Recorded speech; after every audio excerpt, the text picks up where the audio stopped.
and welcome to the Raw Preview. I'm Adam Wilbourn from WhatCulture. You're my old Dolly boy, Michael Sidgwick from WhatCulture, here to look ahead to tonight's episode of Raw. But before we get into it, if you're a fan of this sort of thing, make sure you subscribe to WhatCulture Wrestling on Apple Podcasts, Spotify, Amazon Music, and YouTube, where we do daily wrestling podcasts where we not only review Raw, but also SmackDown, the show formerly known as NXT 2.0. Dynamite, AW Clinton, pay-per-views, premium live events. We have interviews, roundtable discussions, and a roundup of the week, complete with a bloody good quiz, of course, on WrestleCulture. As I said, though, joined by Michael Sidgwick. Oh, sorry, just noticed. Oh, look! Do my eyes deceive me? Or is Michael Havlet having another day off? Well, no, he's on daddy duties because of half term and things like that. Yeah. So just me and Sidge today to look ahead to Raw tonight and all the fallout from Saturday night's main event. You are the only person I've seen in person or in digital land who has said the word Saturday night's main event with a big smile on your face. I was astonished going online. I only watched it last night, and I watched it, and I was like, here we go, finally a good Saturday night's main event. You're taking the piss. I had such a good time watching the show, and I went online, and I was like, oh, I guess I'm in the minority. Yeah, big time, big time. Look, we are reviewing Saturday night's main event later on today, so I'll keep my thoughts brief, but I've got a lot of thoughts, so stick around for that. Poor.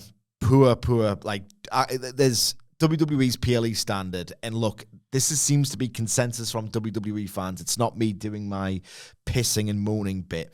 PLE's, by and large, pretty mediocre, on PLE for WWE. Like, you're mental. But if you look at Hamflet, who's actually a discerning WWE fan, I think he would say, not the best. There's been three of them. Jesus. Like, Elimination Chamber. Yeah. Evolution were good. Oh, yeah. And even I had a really good time with the Australian show. Oh, yeah. I thought it was a good time. Super Showdown, was it? Whatever it was. Elsewhere, mediocrity has been the theme on these PLEs. This was below that for me. However, as mediocre as I found Saturday night's main event to be, they at least made the right call in the main event. Yes. And put it this way, if there was a plan to rematch CM Punk versus Jey Uso, one, I'd quite like to see it for perverse reasons. Two, if I'm them, I wouldn't run that back in 1 million goddamn years. Phil, we're gonna have you have another match with Jey Uso for the world title. You're joking. Not another one?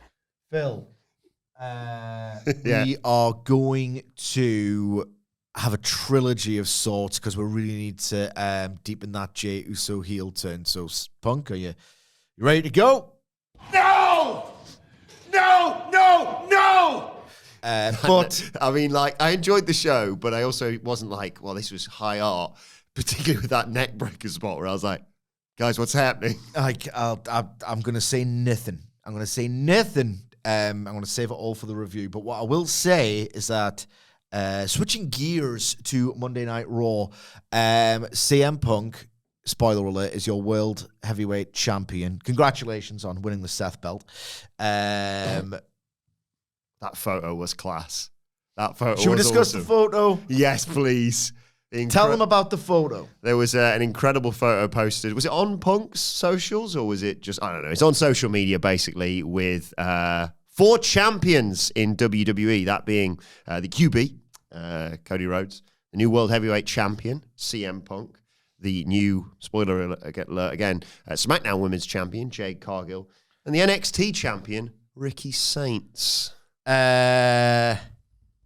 Just doing some math, calc, and trig. What a defining image of the year in the current state of everything, where wrestlers who were rubbish, bad in various ways, changed promotions. Now they're goated. They're goated all along. It was just Tony Fumbled. Yeah, it's a big Tony Fumble. Yeah, big Tony Fumble. Like, my God. Let's have a look-ski at the data of these professional wrestlers. How many of them, of the 4, percentage-wise, would you say came up in the WWE Performance Center?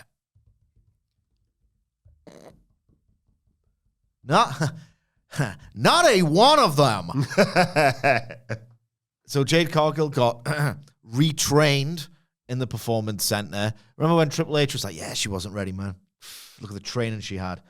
Two things, numbnuts. One, it's a self-own if you've just signed it sight unseen and put her on telly and put her in the limo and all of that before she went away for a little while. Mm-hmm. So you're an idiot with no talent ID, but we knew that already. You just sent Regal to PWG. That's what made NXT realistically. Mm-hmm. Well, the latter part, the not very good part. Before that, it was the work of Dr. Tom Pritchard and Dusty Rhodes.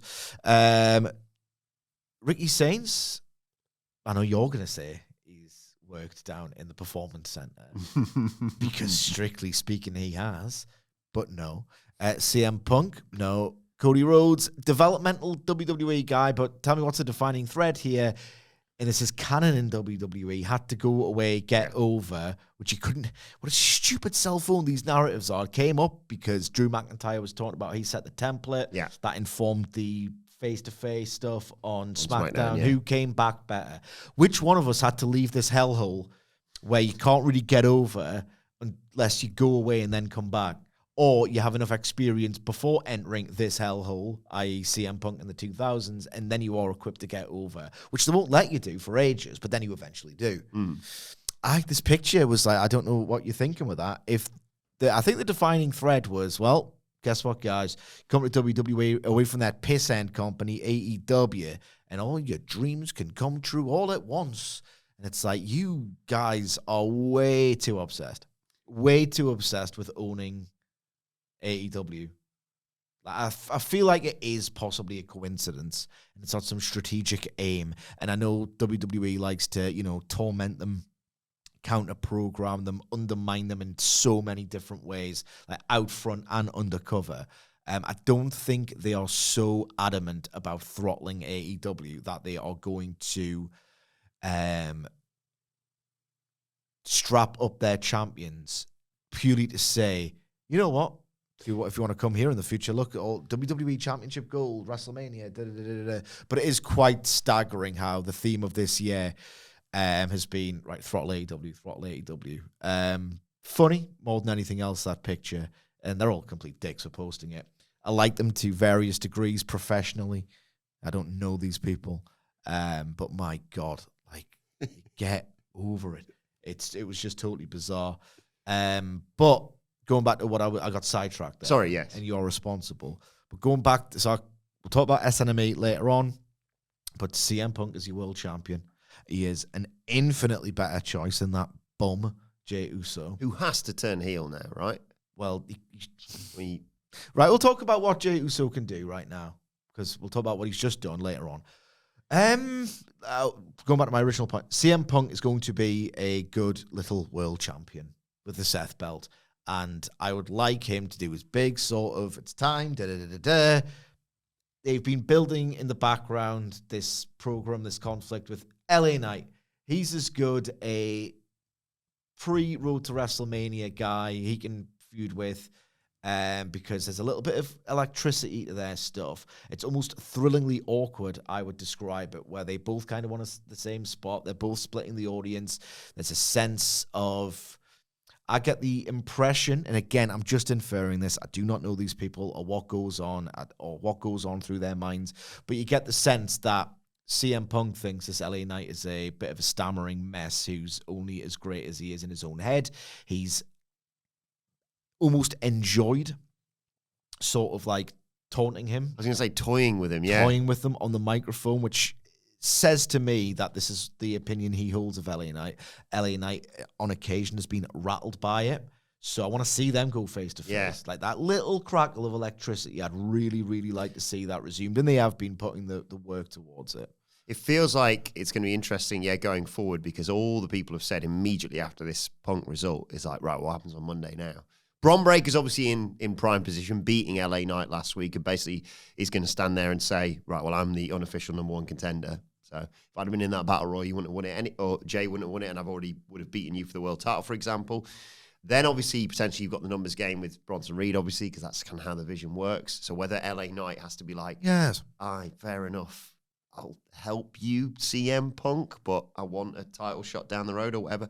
Like, I was really intrigued by the result. We'll talk more about it, like you say, later on, in terms of, because I think most of us went in going, we are either getting a heel Jey Uso world title reign or some sort of schmozzy title win for Jey Uso, or no result. You know, Brock Lesnar shows up, or the division or whatever it might be. And then it was just like, oh, Punk's won. Right, but it's November, and I think most of us are fantasy booking Punk and Cody for the WWE Championship at WrestleMania. So you've only got 5-6 months to work that one out. So I expect something big tonight in terms of the world champion, whether it be, I don't know, Gunther comes back and is like, yeah, I want a shot at that again. I want my rematch. Or they Braun. could gobble that up, knowing that Gunther is the penciled-in last opponent for John Cena, and that's a way for him to get his heat come credibility back. Yeah. With Jey, there was, I want to save what my favorite part of the crowd reaction to Jey Uso was for the review. But there was certainly some chants indicating that the SNME audience weren't the biggest fans of Jey, despite the big yeeting entrance, obviously. And he posted a middle finger emoji thing on, I think, Instagram, being like, you win, post-match, with that great shot of him laying on the floor whilst Punk's holding the World Heavyweight title. They've teased this heel turn for quite some time now. Roman's been in his ear. Yeah. Is it just time to do that now? If it wasn't, it is now. But then, look, here's the thing with Jey Uso. The guy is hopeless. The guy is useless. The guy is exhausted, or as close to exhausting a lot of the goodwill generated. I've said this previously on a podcast when this heel turn was starting to get heavily teased. Whether they were going to, follow through with it, who knows? But the idea, right? Jey Uso is useless. It's been one of the biggest looping bits of discourse this year of like, how useless is too useless? The Jey Uso debate of like WWE, and there's a wisdom to this rubbish wrestling, if that makes any sort of sense, where we talk about it. Banger fatigue is incredibly real. It accounts for a lot of AEW's decline in popularity. Mm-hmm. So let's, WWE, why don't we go with a hot hand who's a genuine fan favorite, who will botch as the day is long in the middle of that ring, but increasingly great matches on like valuable currency.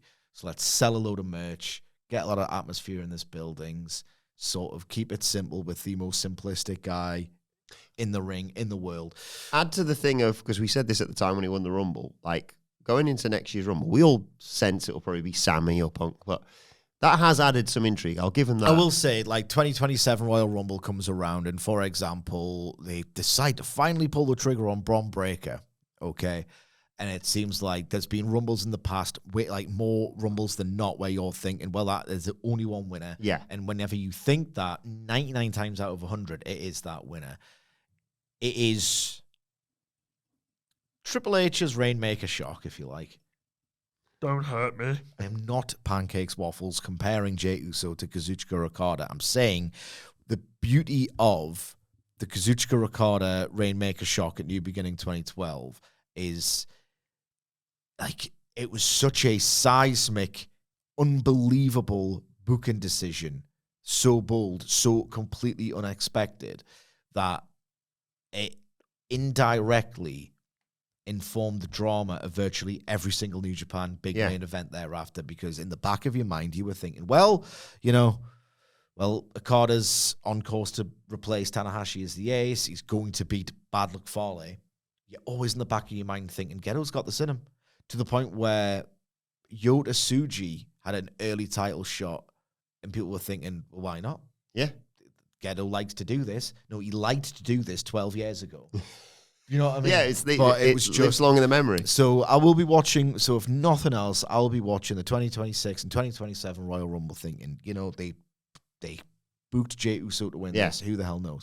But the thing about Jey Uso specifically is that he is, I think, with the creeping backlash in the arenas now, there were anti-Jey chants, anti-Jey sentiment in that building. we have reached the answer to the question. How useless is too useless? How bad is too bad? And Jey Uso has, sort of exhaustedly crumpled over that line.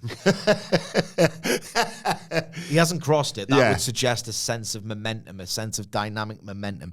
He is flopped over that line, okay? I'm trying to work out he's not your average yeet and potatoes wrestler thing. But he's significantly worse. Yeah, it doesn't work. To the point now where you cannot tell the story again of Jey Uso relying on the fans and this emotional connection to dust himself off, rely on the crowd support and win the big one. I don't think that sentiment exists anymore.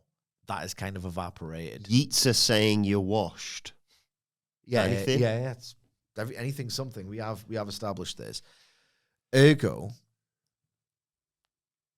now he has to turn heel. He's done what he can as a babyface.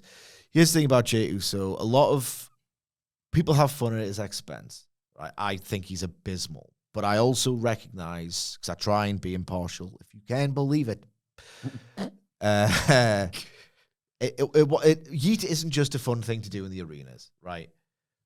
There were people who watched Jey Uso before Levesque strapped the rocket to him and liked the bloke for his acting performances.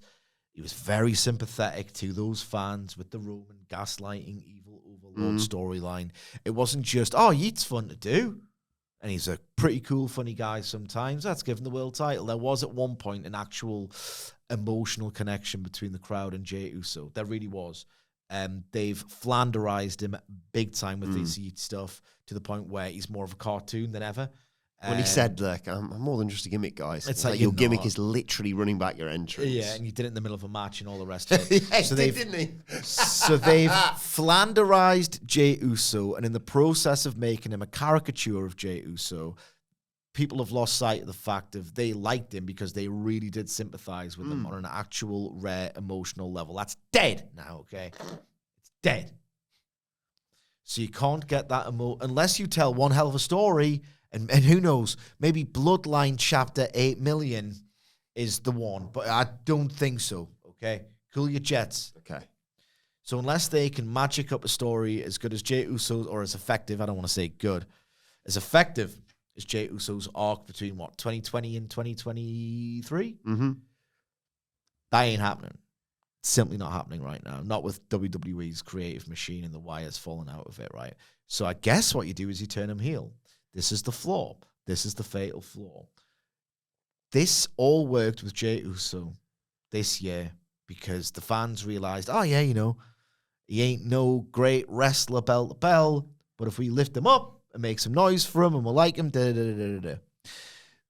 In a weird way, him being quite rubbish at wrestling, but fighting because the crowds get behind him, powered by the sentiment, you could suspend your disbelief for that. Yeah. You could almost enjoy that if you were that way inclined.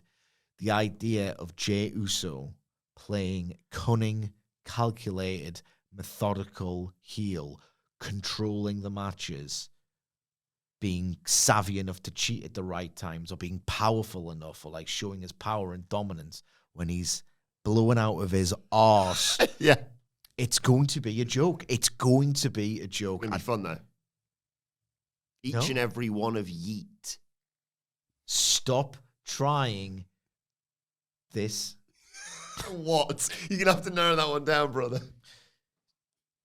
You're doing Force of Wilbourn here, and you're trying to make this not sound like a dystopia because you can spin puns off it. I'm having a good time over here, pal. Come on, join so me. Jey Uso. Come on, join me. The water's lovely. No, it's not. It's cold. It's very cold. So Jey Uso masterminding heel victories. Mastermind. He's as thick as mince, man. It'll be impossible to take seriously. Equally as boring, right? It's one of those. What if they go the Seth Rollins route, right? And it's like, he's a heel now, but it still looks good on camera if he does the yeet.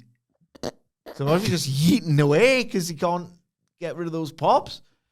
then that's what worries me. Is like they're going to ask me to still care about Jey Uso. And, he's a good guy. He didn't turn heel. He's a good guy deep down at his core. So now he's going to start yeeting away every week. Great. Well, he stinks at that as well, honestly. Sad yeet. What if it's like an aggressive yeet, though? Like he slaps people in the audience. Yeet! I'm into that. Yeah.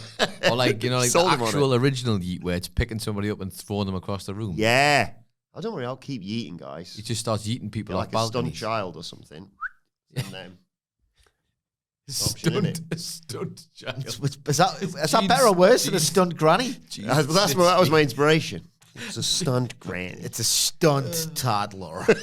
Jay Snitsky volleying a baby in the crowd like, Yeet! Actually, that would be great, wouldn't it? There is, of course, one solution. Go on. Reform the Usos and put them slap bang in the mid card. Good point. Because there are, look, AJ Styles and Dragon Lee, who we look forward to watching tonight. Good little tag team.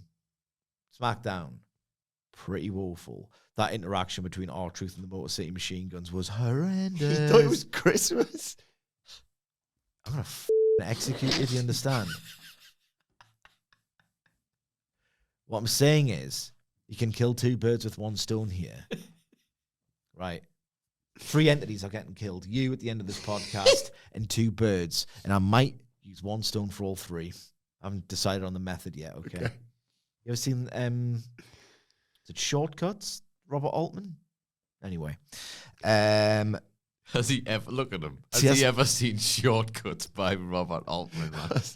Anyway. What was the... No.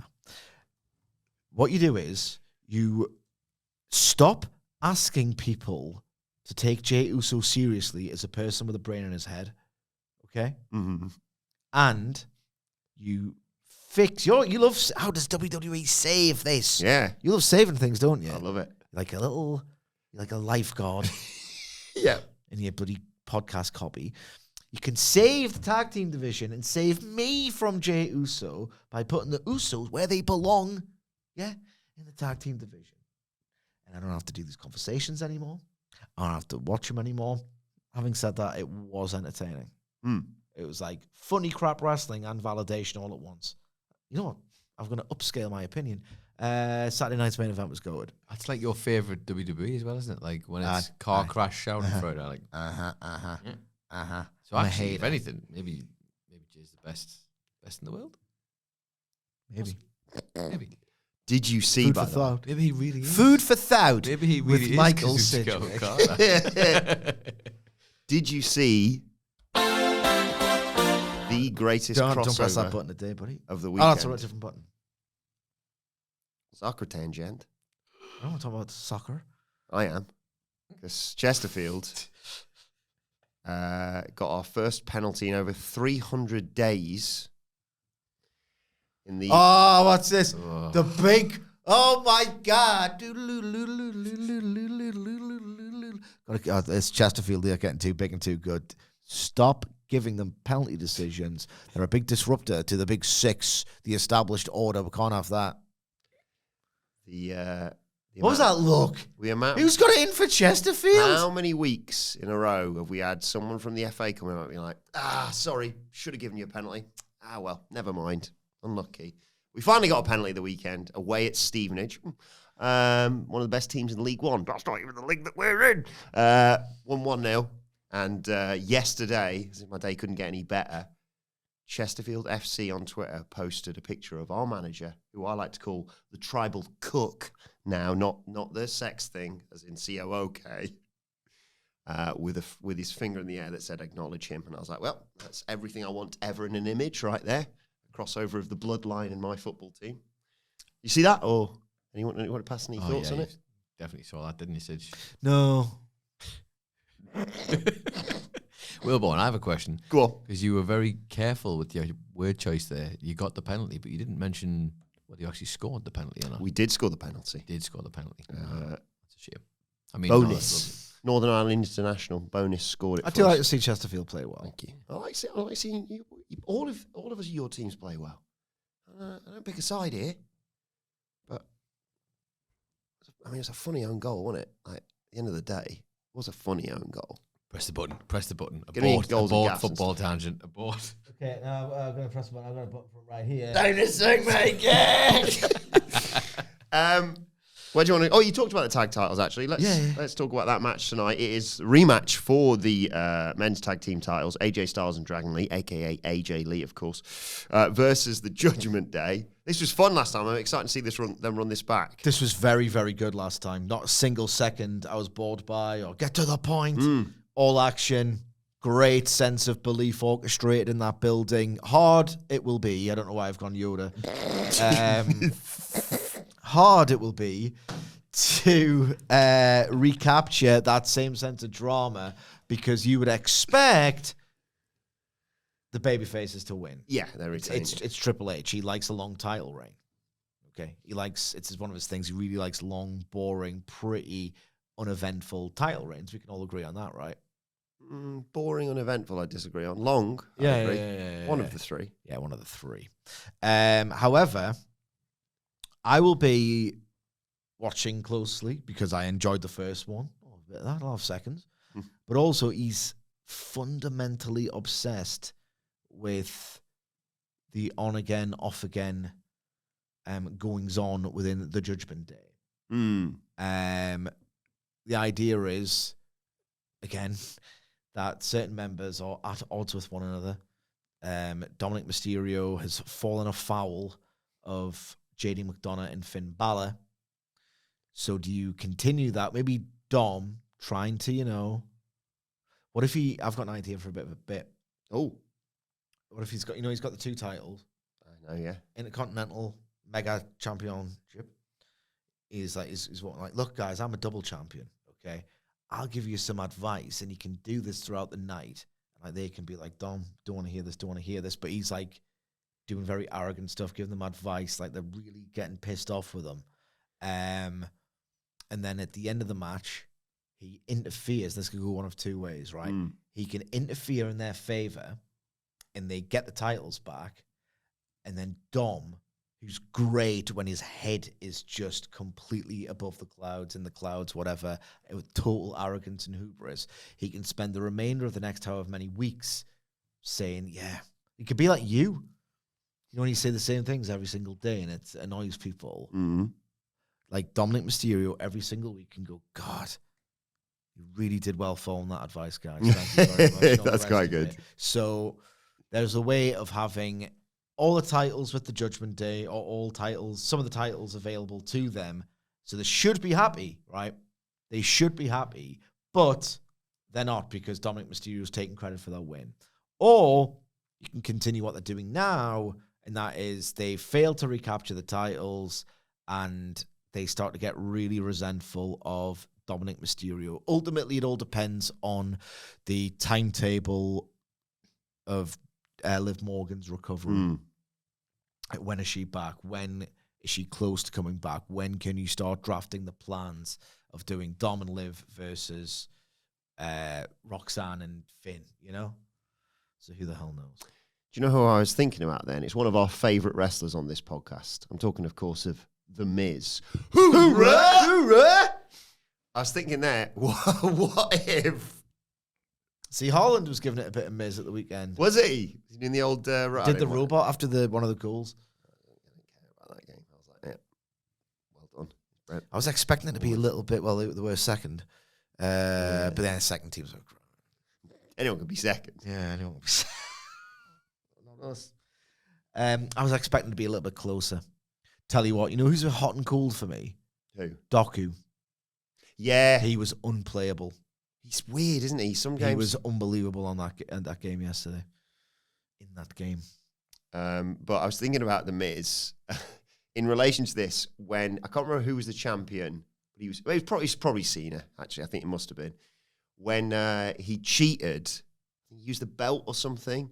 And Alex Riley immediately like, yeah, Miz, well done. Throws his arms up in the air to celebrate, and the belt flies. And the referee's like, what's that? What's going on here? And he gets caught. I like that idea with Dominik Mysterio. Like, he's like, you know what you need to do, guys, to win the titles back? Do what I do. Cheat. Yeah. Because it worked so well for him at Saturday night's main event. And maybe they do go, might have a point, actually. Or maybe he just does get involved and helps them win the titles back, or I should say, win the titles back. And in the moment of their celebration, it's revealed that they've, used the ring hammer or whatever it might be, or used, some sort of foreign object. The referee's like, because I enjoy the dynamic, and I know he does, Hamlet, with the ongoing issues. I mean, it's an inflatable microphone with a dog Twitter account.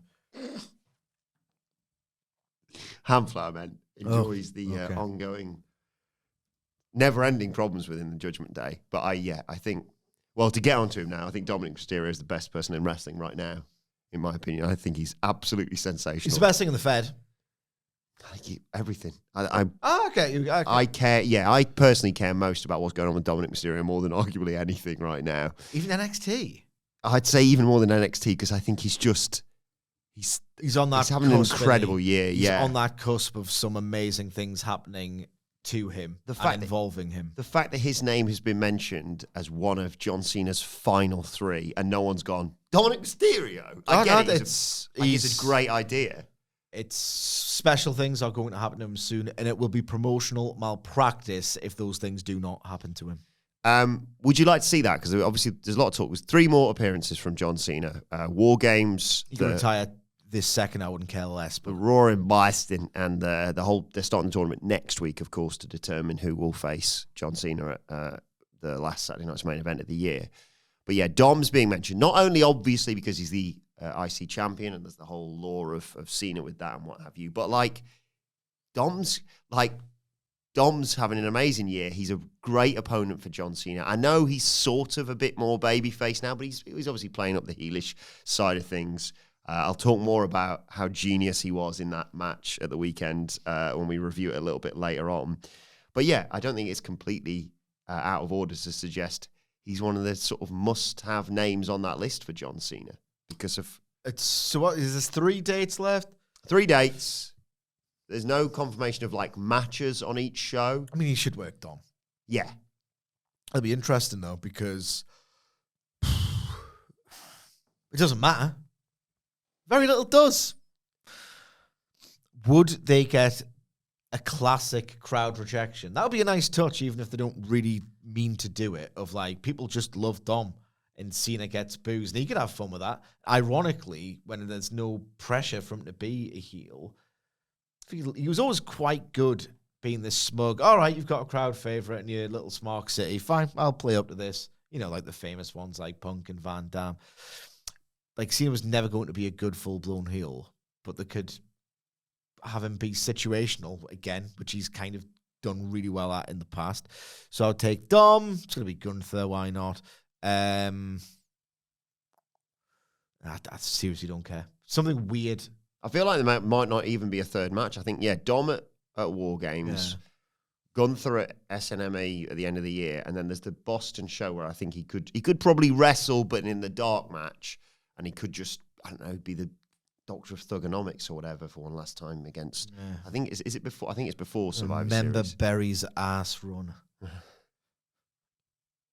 I think it's picked up in recent months. Maybe it should be remembered as a colossal failure. One of the greatest heel turns of all time, we said at the time. Yeah, we did, but it can't be that much of a failure if it's one of the greatest heel turns of all time. Well, it can be actually, buddy, because if you think about it, if it's about wrestling's about moments. Yeah, and then moment after moment after moment following that was turd. No, you focus on that moment. No, I don't want to do that though, because because it's a biased line of inquiry. Oh, well, it's up to you. However you want to take it, mate. Okay. Speaking of Dom, though, he's going to have his hands full tonight because one of his best mates is in action. I'm talking about El Grande Americano. He's taking on Penta, and obviously Penta, Rusev's not happy with Penta, and Penta is not happy with Dom with what happened at Saturday night's main event. But there's a potential alliance between Penta and Miro because they now have a common enemy. But he twatted him with the ring bell, don't forget. Yeah, I had forgotten. Of course, El Grande's got his own issues with that WWE Speed title and Jasper Troy on NXT, which we should mention. This is a mess. How so? Well, if El Grande Americano is going for the Speed Championship, or he holds He's still it, the champion, yeah. so that's not really a mess. It's just not very good as a. I don't know what you're talking about. Explain. The Speed title is worthless. Tell that to Sol Ruka, mate. She was devastated she had to surrender that. And also we've got a new tournament starting on the NXT shows this week. Right. I don't care about El Grande Americano. What are they called? Brava and Rhea? Something like that, yeah. You can't obviously care that much either. Care about El Grande. It's kind of ran its course, all of this. It's ran its course. It's hugely over in Mexico, isn't it? Yeah. I know the Dom reactions? is. I know Dom is. No, El Grande comes out and he's like a hometown hero, basically. It's really weird. Wrestle. I've no idea. I just saw the reactions. Okay. I'm not watching the matches. Watch enough of that. Jesus. Yeah, no. I will. They can have it there if they want. I think it's ran its course on Raw. What, the relationship between El Grande Americano and Dom, or the gimmick? It's the gimmick in general. I think Kaiser, if his name is being associated with this, if that is the person behind the mask, If. has really made it his own. He's made it his own. I can't personally care about it. And Miro and Penta.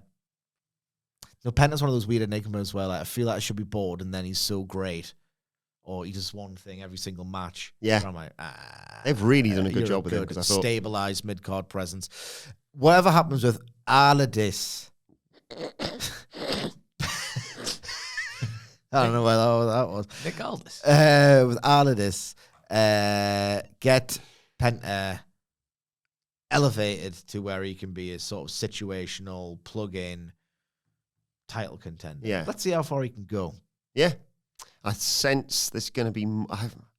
I don't want to see the it. Saturday night's main event review. I don't want to see any It's more. like battle lines are being drawn here. No, I just enjoyed the show. You can needling me. You can dislike it. That's subjective, pal. That's what wrestling is. But I don't need to see any more Penta and Rusev fights. We've literally seen that. Thank you. Thank you. But I sense it may continue because of like Rusev being like, I would have bloody won that bloody title. Penta should go over. In the Penta Rusev. If they have an eventual like big blow off, it's got to be Penta. Yeah. A very funny Halloween photo as well from Penta. That was good stuff. It's worth checking out on his socials. I'll show you after. Okay. What else we got tonight? Oh, yes. The best friends. Not them, Jesus. Dickhead. Then I would explain why Hamlet wasn't in. Stephanie Vaquer and Nikki Bella teaming up to take on Roxanne Perez and Raquel Rodriguez. Yeah, I'll be into this. This will be great. Strong, well, it won't be great. Let's not go nuts, mate.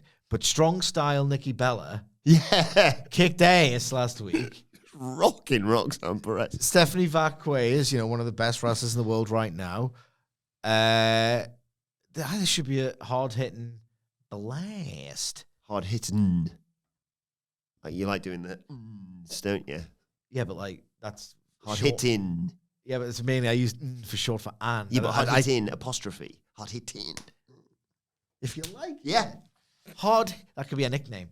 Hard hitting Nikki Bella. There we go. Slop this, isn't it? Some of this. I enjoy, but it is slop. No, this match should be good. She's gonna turn on her, isn't she? Eventually. Yeah, that's how these things tend to go. Is it now? Is it already? Like it would be like the most funny. Like week one. I'm not going to give you the whole run through, but week one, get person's name wrong.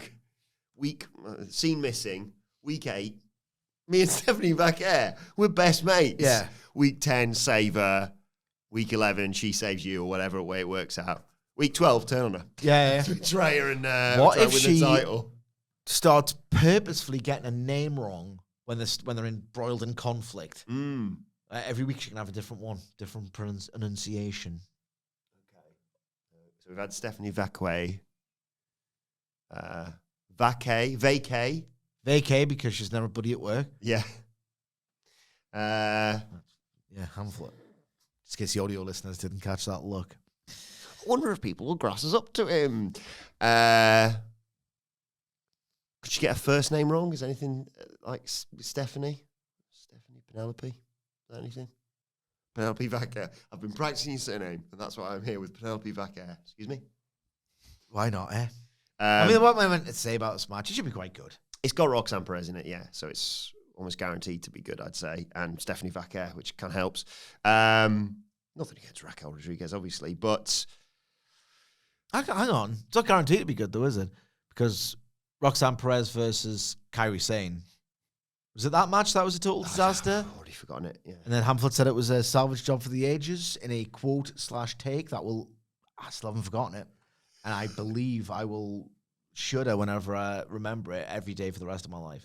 A salvage... Salvage job for the ages. It's the most I've ever wanted in Nottingham. What's wrong with you? Lovely guy. Lovely guy. A little bit there. Yeah, it made us jealous over the weekend. Maybe that's why I've got a bit hard on for him this morning. Why? What's he done? He sent us a picture of 2 pints of Skittles. Oh, the drinks. Yeah. Oh, of course he was on the old at the weekend. A pint of Skittles, man. I used to love that. I used to love it, bro. To be fair, a pint of Skittles or a literal pint of Skittles, either's good. Yeah. Seen there's a new tropical Skittles flavour. I haven't seen. Buy some B&M, and I'll take half of them. Okay. We didn't have many trick or treaters because I said like this. We live in a in progress new block of houses. Oh yes. And one street's finished, and we live on that street, so we weren't expecting much in the way of action. We've got a big bag of Skittles. Turns out there's only like 3 trick or treaters. So Skittle City in Casa de Sidgwick. Yeah. Same with me. We went out on Friday, and it was sort of double bubble for me. Yeah. Because any sweets that Eric gets, he's only 2, shouldn't be having sweets. So No. Be ashamed to waste them. So. Do you get many trick or treaters? We got literally one lot of trick or treaters. And Louise was like, I can't wait for Eric to like have his first real experience of trick or treaters. Yeah, he was in the bath. I missed the whole thing. Yeah, and there was these 3 lovely lads, to be fair, all dressed up and what have you. And I had the bowl. Obviously, no one's there. It's been filled with sweets. And Louise is like yelling down, take more. And I thought, don't take the refreshers, boss. You know, don't take the come on, lads. Someone's gonna have to eat them. I felt like a fat, greedy bastard on Halloween, and I'll tell you why, right? So leave home early because it might be the last time James does it, so I want to walk around and we'll do it as a family. Broke an old rule of mine. You know what I'm like with my George Costanza sort of, there must be rules, otherwise, the membrane, it's going to disintegrate. Yeah. Well, I used to have a rule where in my old cul-de-sac thing, before moving house this year, and I was like, there's a suspicious amount of people swarming this for considering how many people live on it, right? And then I had a gotcha. One year, opened the doors, like, bloody hell, at one point I stopped sitting down. Because you sit. It was just constant. You couldn't sit down on the couch, telly on or whatever. Oh, right. Door goes again, back up. I'm like, there cannot be that many kids live on this estate. There cannot. So at one point, I was just on my phone, waiting by the door, sitting down would annoy me because I'd always get up and go. And I opened the door. It's like, you don't live here. It was not someone I was like friendly with at my old job, but I recognised her that you do not live on this estate. This is the adult, not the child. Yeah, I know this for a fact. So what are you doing here? Are you trying to like get your annual? Are you trying to stock up for Christmas? Like, do you have to get sweets in for the next 2 months? Is that what we're doing here? So I would get annoyed when you don't live here. And okay, it's very like, it's not a dog whistle. I'm saying it's strictly for candy allocation. Okay. So that's annoying. But also, now that we've moved onto, the ropery is what it's called. Ooh. It's like, oh, no. So it's like, well, there's literally 4 people on the street. So let's just go to the old estate. Yeah. Break that old rule. So take my 2, meet up with some of their mates from school, and then one of James's friends, whose parents couldn't take them out. So pick him up on the way and then go, right? His mom's like, oh, there's a lovely like elderly lady who lives just like 2 streets away, and she does like homemade cakes. What? So I'm like, should we hit that first? Yeah. And then like Frances was like, she had a plan. It's like, no, we'll go on the way back. So I'm having lovely Halloween memories. Trick or treat, yeah. There was some people put the effort in, and thank God they do, because we don't really. People made tunnels with like speakers going with like creepy kids noises. That's almost too scary. Like, well, one of the kids freaked out. Yeah, at least one from our group. So it did the old estate, and so we're dropping James's mate back off at his house. I'm going, yeah, probably should get that cake place. the cake place though. And like Francis is like, oh yeah, well, they've got enough sweets. It's like, yeah, but one more gone out, really. I haven't though. Yeah. So I was like, yeah. Lucas, where's this house? Where's the old cake lady living? Where's the old lady cake living?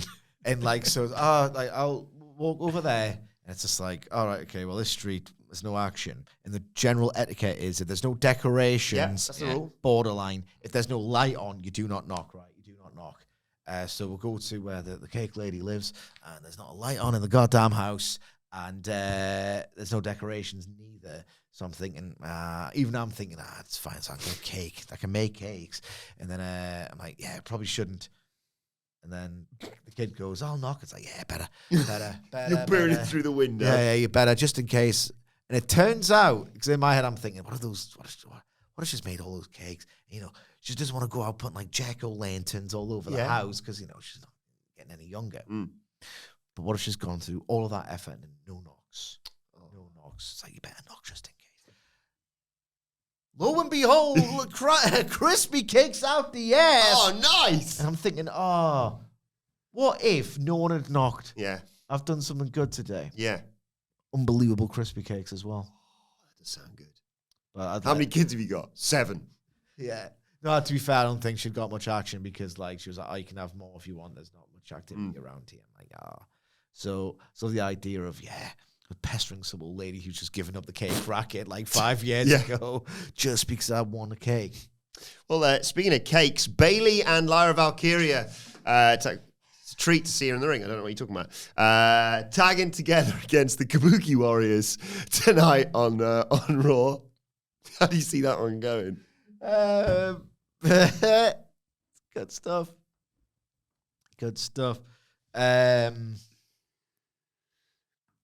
Bayley's, she's seemingly calmed down this multiple personality thing that she's had going. Yeah. She's quite a good team now with Lyra Valkyria, although the Kabuki Warriors are setting themselves up for a tag team title shot, and they came and kicked the race. last week. Well, here's how it probably will work. The tag team champions are baby faces. We've just seen a babyface team lose to them last week. Yeah. So it's probably the heels' turn. So I reckon Bayley and Lyra, there could be a bit of a dispute here. Miscommunication. More problems. He's going to speak to the wrong Bayley. I'm over this one. I'll be honest. I'm having more fun than ever with this Bayley character. You have more fun. Just every day of your life, you have fun, don't you? Exactly. Wake up. Fun. Will the match be good? Yeah. Bayley's hot and cold. But Lyra Valkyria. There are, in fact, 2 Baileys. Yeah. There are 2 Baileys, so maybe that's why they came up with the gimmick. But Asuka is going great guns at the moment. No, Asuka has single-handedly saved this from wrestle crap territory for me with a unbelievably wonderful heel attitude. Still wrestle crap too. That stuff with Io Sky was absolutely mortifying. About, a month ago, was it? When they were emotional. I need time. Need acting lessons. Is what you need.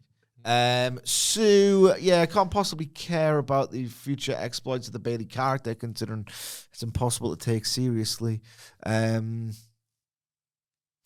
probably got the mid-roll ads at this point. Yeah. I'll go Kabuki Warriors as well. Yeah.